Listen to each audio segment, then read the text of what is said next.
In a quiet Nigerian village, there lived a 16-year-old girl named Amara. Life had been unkind to her. Both of her parents were gone, leaving her in the care of her frail grandmother. Their home was tiny, worn, and barely stood against the heat of the sun or the heavy rains of the season. Every morning, before the sun rose, Amara would wake up, sweep the floor of their small home, to the village and pack a basket full of bananas. She walked miles to the market to sell them. Her grandmother would sit by the doorstep, her thin hands clasped in prayer. "Be careful, Amara. The world can be harsh," her grandmother whispered softly, her voice trembling with worry. Amara smiled, though her heart was heavy. "I will, Grandma. Don't worry." She had dreams, small and fragile, but dreams nonetheless. Dreams of a life where they would never go hungry again, where she could help her grandmother rest and not worry. One morning, as Amara arranged her bananas neatly on the roadside, a sleek car approached. The man inside stepped out, well-dressed, polished, and smiling.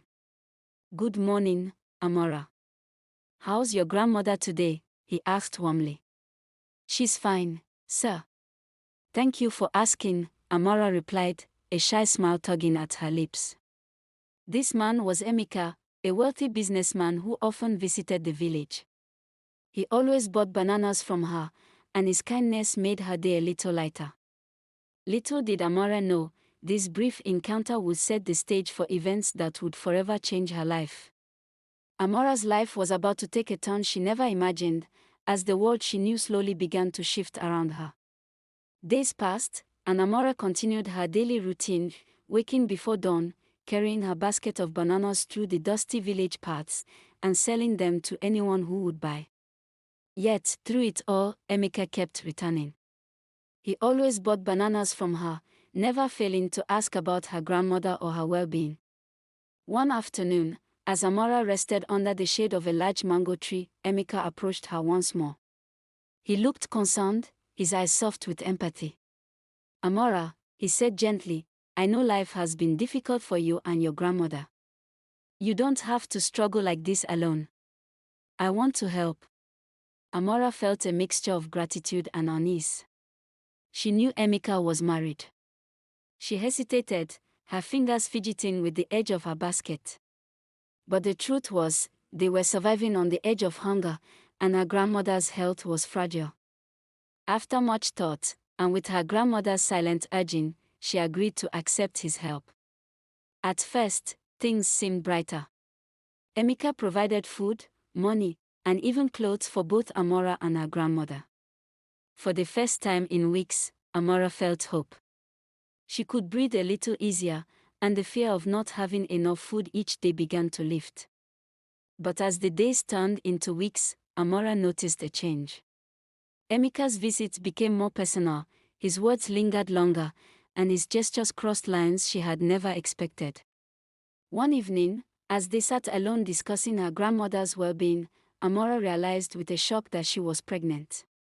Her heart raced. How could this happen? She was only 16. And Emeka, he was married. That night, she lay awake, clutching her swollen stomach, tears rolling down her cheeks.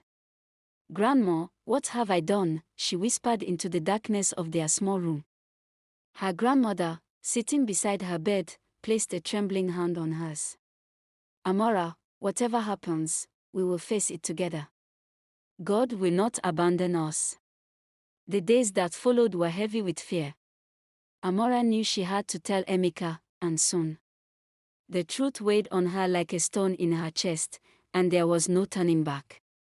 Sometimes, help comes from unexpected places, but even the kindest hands can bring both hope and heartache. Amara's secret weighed heavily on her heart.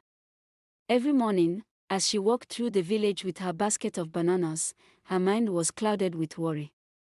She knew she had to tell Emeka about the pregnancy, but fear gripped her tightly. One evening, after a long day at the market, she sat beside her grandmother. Her voice was barely a whisper. "Grandma, I'm carrying Emeka's child," she admitted, tears brimming in her eyes. Her grandmother gasped, her hands trembling.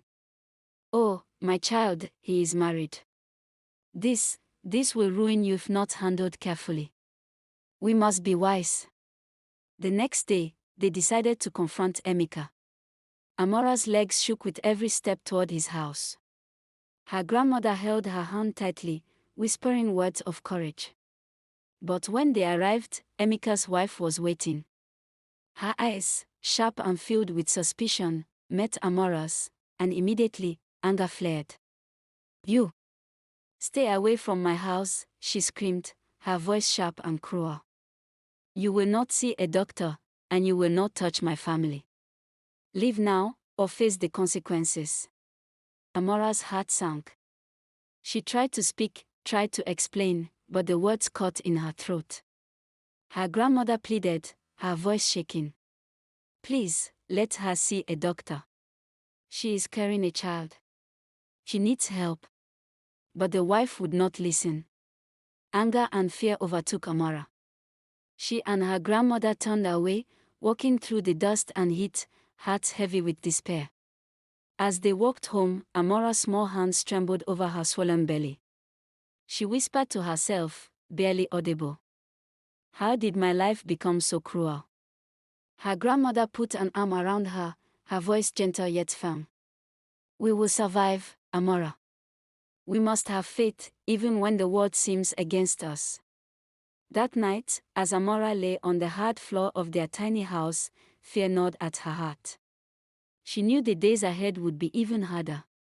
The child growing inside her had no protection, and the man she trusted to help, the father, remained silent and distant. Sometimes, the people who should protect us turn away, leaving us to face the storms of life alone. But even in despair, courage can quietly grow. Weeks passed, and Amara's belly grew bigger. Every day felt harder. Her grandmother tried her best to help, but they had no money for proper care. Emeka's wife refused to let them near the hospital. "Grandma, I'm scared," Amara whispered one night, holding her swollen belly. "What if something happens to the baby?" Her grandmother hugged her tightly. "God will protect you, my child. We have to be strong and patient." But life was not kind.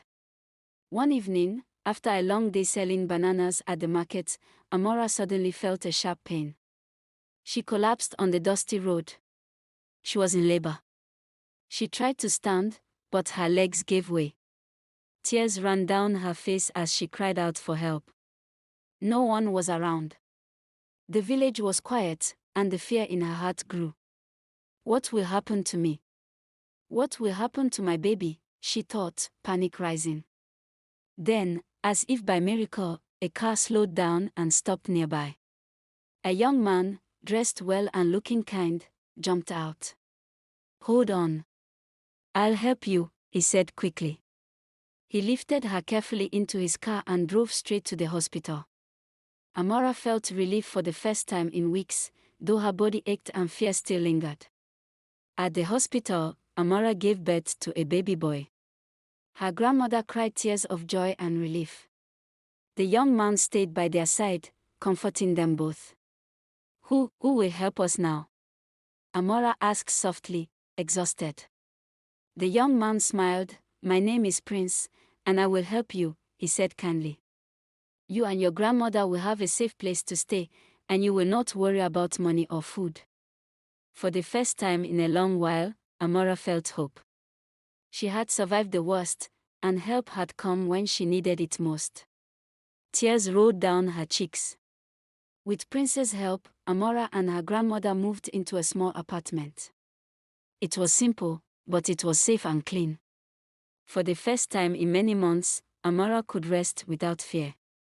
Prince provided everything they needed: food, clothes, and even money for Amara's small education. He never treated her as weak or helpless. He treated her with respect and care.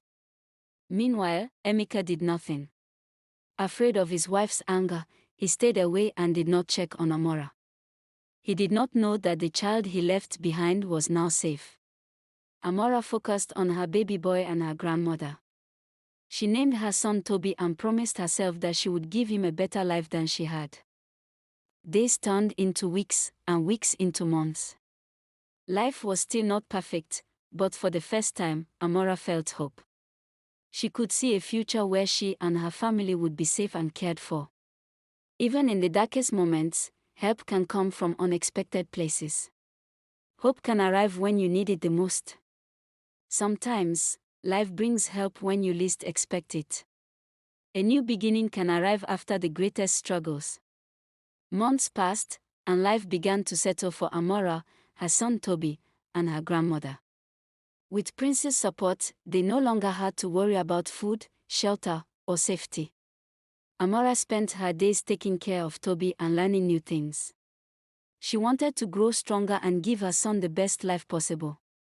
Her grandmother, too, was healthier and happier now that they had a safe home. Prince would often visit to check on them. He never asked for anything in return. He made sure they had everything they needed. He encouraged Amara to continue her education and follow her dreams. Amara's life was not perfect, but it was better. She had a home, a loving son, and people who truly cared for her. She realized that sometimes, the people who should have helped you may not, but there are others who will appear when you least expect it. One quiet evening, as Amara watched Toby play in their small yard, she whispered to her grandmother, "Grandma, I think he can finally be happy." Her grandmother smiled and said, "Yes, my child. We survived the worst. Now, we can build a better life." Life moves on, and even after pain and struggle, there is always hope for a brighter tomorrow. 1 year later, Emeka's life began to change. He discovered that his wife had been unfaithful to him with their watchman. Doubt and anger filled his heart. He could not trust her anymore. In his anger, he decided to do a DNA test for the 2 children in his house. The results shocked him, neither child was his. Furious, Emeka took strong action. He fired both his wife and the watchman. He sent them away from his home along with the children. As he stood alone in his empty house, regret began to creep into his heart. He remembered Amara, the young girl he had wronged, the child she carried, and the family he had abandoned. Emeka decided to find Amara and Toby. He wanted to see them, to apologize, and perhaps make things right. He went to her old home, but she was gone. The small, worn house was empty. A neighbor finally told him where they had moved. Filled with hope, Emeka rushed to Amara's new home. He knocked on the door, his heart beating fast. He could not wait to see her, to see his child, and to say sorry. Sometimes, the truth comes too late. Regret can follow a person even when they try to make amends. Emeka finally reached Amara's new home. His heart was full of hope and regret. He wanted to see her, to apologize, and to be part of his child's life. When Amara opened the door, she was surprised and scared. Seeing Emeka standing there brought back painful memories. She held Toby tightly, her eyes full of tears. "Amara, it's me. I want to help." "I was wrong," Emeka said, his voice trembling. Amara looked at him, but her heart was heavy. She loved Toby and wanted to protect him. She could not let Emeka hurt her or her son again. Through tears, she whispered a lie. I lost the child when I gave birth," she said, her voice shaking. Emeka's face fell. Pain and regret filled him. He could not believe what he was hearing. He wanted to hold Toby, to comfort Amara, to make things right, but now, it was too late. Emeka turned and walked away, his heart breaking with every step. He realized he had lost his chance to be there when Amara needed him the most. Amara watched him leave, her heart aching too. But she knew she had done the right thing. Toby was safe, and she would protect him no matter what. Sometimes, protecting the ones we love means making the hardest choices, even if it breaks our hearts. While Emeka walked away with a broken heart, Prince continued to support Amara, Toby, and her grandmother. He never asked for anything in return. He saw Amara's strength, her courage, and her love for her son. Prince encouraged Amara to continue her education. Every day, he reminded her that knowledge was power, and that she could create a better life for herself and Toby. Amara studied hard. She worked during the day and studied at night, often falling asleep with Toby by her side. Prince made sure they had everything they needed: food, books, and a safe home. As time passed, Amara graduated from university. Tears of joy rolled down her face as she received her diploma. All the pain, all the struggles, and all the nights she cried seemed worth it. Prince had always been by her side. Seeing her strength and determination, he realized he had fallen in love with her. One evening, he spoke softly. "Amara, I have always admired you. I love you. Will you marry me?" Amara looked at him, her eyes full of tears. She had never expected love after all the pain she went through. But now, she knew. She trusted him. She said yes. They had a simple wedding, surrounded by smiles, laughter, and blessings. Toby clapped happily, not knowing how much he had suffered indirectly, but feeling the love surrounding him. Amara finally felt safe, loved, and respected.